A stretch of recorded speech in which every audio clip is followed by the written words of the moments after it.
السلام علیکم۔ آج ہم سورہ لیل کے فوائد کے بارے میں بات کریں گے۔ سورہ لیل جز 30 کے قرآن مجید کی 92 سورت ہے اور یہ 21 آیات پر مشتمل ہے۔ یہ ان 10 مکی صورتوں میں سے ایک ہے جو رسول اللہ صلی اللہ علیہ وسلم پر نازل ہوئیں۔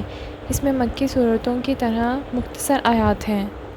اس طرح اللہ سبحانہ وتعالیٰ نے اس کائنات کی ہر چیز کو ایک مقصد کے لیے پیدا کیا ہے، اسی طرح ہر بیماری اور پریشانی کا علاج بھی قرآن مجید میں نازل کیا ہے۔ سورہ لیل کی تلاوت کیوں کرنی چاہیے؟ بالکل اسی طرح اس سورت کی تلاوت کے بھی بے شمار فائدے ہیں۔ یہ سورت ہمیں ہماری زندگی کے بہت سے پہلوؤں میں فوائد پہنچاتی ہے، چاہے وہ لوگوں کے ساتھ ہمارے معاملات، ہمارے اعمال، ہمارے ارادے، ہماری آخرت پر توجہ یا ہماری روحانی بہتری کے لیے ہی کیوں نہ ہو۔ اللیل کیا ہے؟ لیل سے مراد رات ہے۔ اللہ سبحانہ تعالیٰ اس سورت میں دو قسم کے لوگوں کے درمیان مختلف خصوصیات کو ظاہر کرتے ہیں، خیراتی اور کنجوسی۔ وہ ان کے مختلف اعمال اور ان کے مختلف اثرات کو بیان کرتے ہیں۔ اس سورت کا مواد بہت ہی دلکش ہے۔ اس میں عام طور پر آخرت اور عذاب الہی کے بارے میں بات کی گئی ہے۔ اللہ سبحانہ وتعالیٰ ہمیں بتاتا ہے کہ اس نے جو بھی پیدا کیا ہے اس کا ایک مقصد ہے اور کوئی چیز یا کوئی ایک دوسرے پر برتر نہیں ہے۔ ناظرین، کہا جاتا ہے کہ اس سورت کا تعلق رسول اللہ صلی اللہ علیہ وسلم کے ابتدائی سالوں سے ہے، جن دنوں انہیں خفیہ دعوت ملی تھی۔ آئیے ان کے کچھ فوائد بیان کرتے ہیں۔ اچھے کاموں کی ترغیب۔ قرآن مجید کی ہر سورت کی بڑی فضیلتیں ہیں۔ ہر ایک صالحہ اور خوشگوار زندگی گزارنے کے اسباق پر مشتمل ہے اور یہ انسان کے لیے رہنمائی کا حتمی ذریعہ ہے۔ سورہ لیل کی تلاوت اچھے کاموں میں جلدی کرنے کی ترغیب حاصل کرنے کی ایک اچھا طریقہ ہے، لیکن سورت کے مطابق ان اعمال کو انجام دینے کا ہمارا واحد مقصد اپنے رب کی خوشنودی حاصل کرنا ہے۔ یہ سنت ہے۔ جابر بن سمرہ رضی اللہ عنہ سے روایت ہے کہ رسول اللہ صلی اللہ علیہ وسلم ظہر کی نماز میں سورت پڑھا کرتے تھے، تو یہ آپ کو اللہ کے قریب رکھتا ہے۔ اپنے ارادوں کو درست کرنے کی یاد دہانی۔ زیادہ تر وقت جب ہم کسی پر خرچ کرتے ہیں تو یہ دکھاوے کے مقصد کے لیے کیا جاتا ہے، یا ہم بدلے میں کسی چیز کی توقع رکھتے ہیں اور اس سے بدعنوانی جنم لیتی ہے۔ اللہ کی راہ میں دو تاکہ وہ تمہیں پاک کر دے۔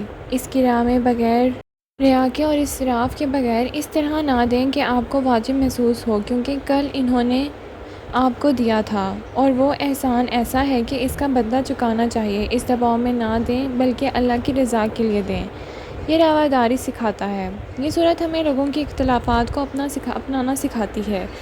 اللہ سبحانہ تعالیٰ کا فرمان ہے کہ اس نے اپنی مخلوق میں تنوع پیدا کیا ہے۔ آپ صرف اپنی جنس کی وجہ سے اپنے ساتھی انسان سے برتر نہیں ہیں۔ ہر ایک اپنے طریقے سے اہم ہے، اسی طرح ہر کوئی کچھ مختلف کرتا ہے۔ ہمیں حق کو قبول کرنا ہوگا، اور اگر ہم ایسا نہیں کرتے ہیں تو ہم صرف اپنے آپ کو ہی مشکل میں ڈال رہے ہیں۔ یہاں تک کہ جب روزمرہ کی سادہ سرگرمیوں کی بات آتی ہے تو ہر شخص اس کے بارے میں جاننے کا اپنا انداز ہوتا ہے۔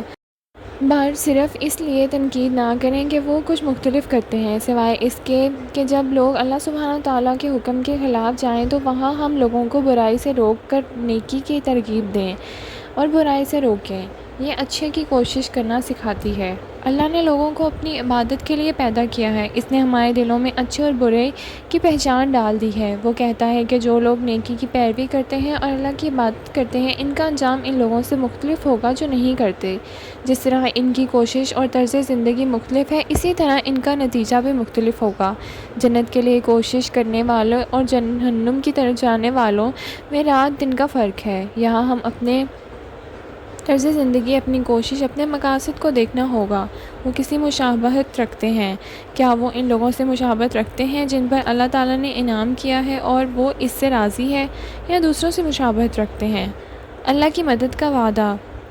اللہ سبحانہ تعالیٰ نے وعدہ کیا ہے کہ جو شخص اللہ سے ڈرتا ہے اور ایمان کے راستے پر چلتا ہے تو اللہ اس کے لیے اس کے تمام کام آسان کر دے گا۔ آسانی کا مطلب یہ نہیں کہ اس کے لیے چیزیں آسان کر دی جائیں گی، بلکہ اس کا مطلب یہ کہ اس کے لیے آسانیاں پیدا کر دی جائیں گی۔ آسانی کا مطلب یہ نہیں کہ آپ کسی امتحان کے لیے نہیں پڑھتے اور آپ صرف یہ سوچ کر دکھاتے ہیں کہ آپ نے ابھی صدقہ دیا ہے اور اس سے آپ کو کامیابی ہونے میں کوئی مدد ملے گی۔ نہیں، اس کا مطلب یہ ہے کہ آپ مقرر وقت پر پڑھائی اور محنت کریں، اور جب آپ کا امتحان میں بیٹھیں تو اللہ کی مدد آپ کے لیے موجود رہے گی۔ اس کا مطلب یہ ہے کہ اس کے تمام دنیاوی اور دینی امور اس کے لیے آسانی ہو جائیں گی۔ اس کا مطلب یہ نہیں کہ اسے اپنے معاملات میں کوئی مشکل پیش آئے گی، بلکہ اس کا مطلب یہ ہے کہ اللہ تعالیٰ اس کی مدد کرے گا اور مشکل کے بعد آسانی ہوگی۔ آپ صحیح کام کر رہے ہوں گے تو آپ کو مشکلات کا سامنا کرنا پڑے گا، کیونکہ زندگی کا مطلب مشکل ہونا ہے، تاہم وہ مشقت ابدی نہیں ہے، یہ ختم ہونے والی ہے۔ کہا جاتا ہے کہ اگر یہ سورت 15 بار سونے سے پہلے پڑھ لی جائے تو انسان کو خواب میں وہ چیز دکھتی ہے جسے وہ دیکھ کے خوش ہو جائے۔ ناظرین، ہمارے پیارے نبی صلی اللہ علیہ وسلم کا کہنا ہے کہ اگر یہ سورت پڑھی جائے تو اس کا جزا اتنی زیادہ ہے کہ انسان اپنا اعمال نامہ دیکھ کے خوش ہو جائے اور زیادہ توفیق اس میں بڑھ جائے۔